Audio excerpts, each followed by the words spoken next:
Hello বন্ধুরা, আজকে জামাই ষষ্ঠী। আমাদের জামাই ষষ্ঠী নেই বলতে মা বাবা স্বর্গীয়। তো আমার হচ্ছে ফ্রাই ষষ্ঠী। হ্যাঁ, ফ্রাই ষষ্ঠী।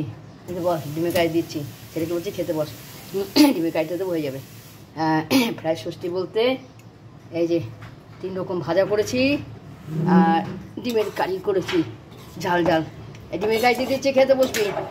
ছেলেকে আমি যে বলছি দেরি হয়ে গেলে, একা হাতে করে না, গরম কী গরম বাবা, রোদ্রে বাপ। ডিমের কারি আর এই ভাজা 3 রকম, বেগুন, কাঁকরোল, পটল। আমাদের হলো ফ্রাই ষষ্ঠী। আর এদিকে ডাল করছি অল্প। এই হলো আজকের মেনু, জামাই ষষ্ঠী, ফ্রাই ষষ্ঠী।